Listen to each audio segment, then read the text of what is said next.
ভোলা ঘোষের খুনের চেষ্টার পরিকল্পনার অভিযোগ দায়ের করার পরই পলাতক শেখ শাহজাহানের ভগ্নিপতি আবার ভিলেজ পুলিশ, যদিও সেই চাকরিটা খুইয়ে ফেলেছেন নিজের দোষেই। শাহজাহান ঘনিষ্ঠ 3 জন গ্রেপ্তার হতেই গা ঢাকা দিয়েছে সে। কেন গা ঢাকা দিল শাহজাহানের ভগ্নিপতি?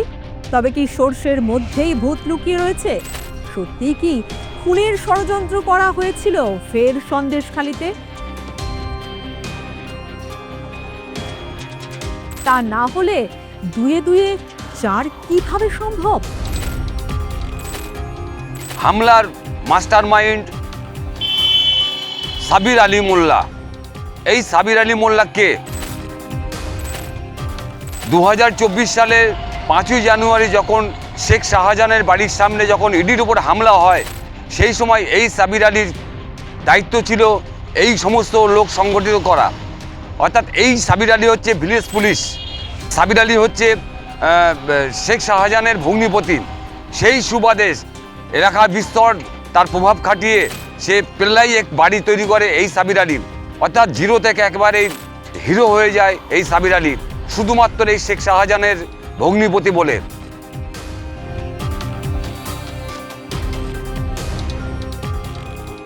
ভোলা ঘোষ নেজার থানার অন্তর্গত রাজবাড়ী আউটপোস্টের যে 8 জনের বিরুদ্ধে খুনের পরিকল্পনার চেষ্টার অভিযোগ দায়ের করেছিলেন, সেই অভিযোগের তালিকার মধ্যে নাম ছিল সাবির আলী মোল্লার।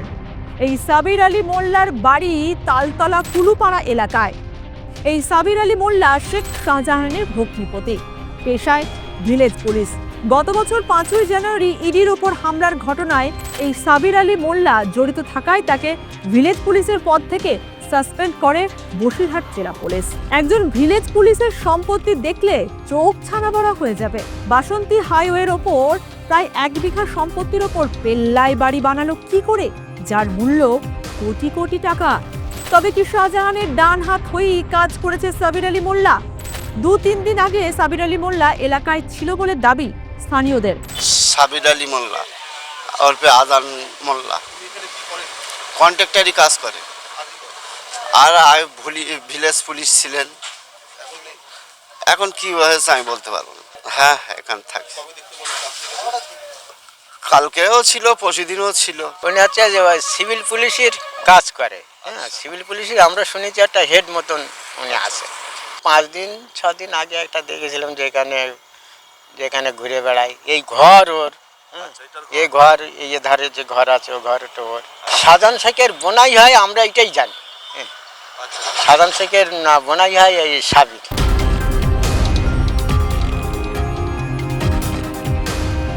সিবিআই খাতায় তার নাম থাকলেও আজও অধরা। ভোলা ঘোষের অভিযোগ, এই সাবির আলী মোল্লা খুনের চেষ্টার পরিকল্পনার সঙ্গে জড়িত রয়েছে। তার বাড়িতেই 3 মাস আগে এই ঘটনার ব্লুপ্রিন্ট তৈরি করা হয়। যে জায়গায় দুর্ঘটনা ঘটেছে সেই জায়গা থেকে সাবির আলীর বাড়ি মাত্র 1 কিলোমিটার। তার নামে লিখিত অভিযোগ দায়ের করার পরই পলাতক সাবির আলী। স্থানীয় বাসিন্দারা বলেন, গত পরশুদিনও তাকে শেষ দেখা গিয়েছিল। তারপর থেকে তাকে আর দেখা যায়নি। বর্তমানে সে যে বাড়িতে থাকতো সেই পেল্লাই বাড়িতে তালা ঝুলছে। ভোলা ঘোষের উপরে হামলার যে ছক হয়েছিল, এই সাবির আলী বাড়ি বসে মাস 3 আগে এখানে ষড়যন্ত্রকারীরা ষড়যন্ত্র করেছিল। অর্থাৎ এই ঘটনায় পুলিশ তদন্ত নেমে জানতে পারে যে মূল ষড়যন্ত্রকারী হচ্ছে এই সাবির আলী মোল্লা।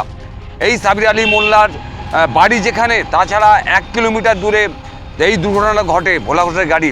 অর্থাৎ এই ভোলা ঘোষের গাড়ি যখন দুর্ঘটনা ঘটার পর তারপর যখন ভোলা ঘোষ রাজবাড়ী আউটপোস্টে যখন অভিযোগ করে এই সাবির আলী সেই তালিকায় ছিল, তারপর থেকে বেপাত্তা হয়ে যায় সাবির আলী।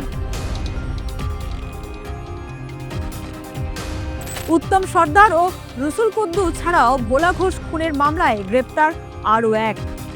হাসানাবাদ এলাকা থেকে গ্রেপ্তার গোলাম হোসেন মোল্লা। গ্রেপ্তার করেছে নেজার থানার পুলিশ।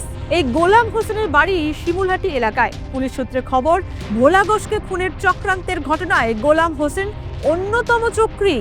অন্যদিকে সরবেরিয়া এলাকায় ভোলা ঘোষের বাড়িতে পুলিশের নিরাপত্তা বাড়ানো হয়েছে।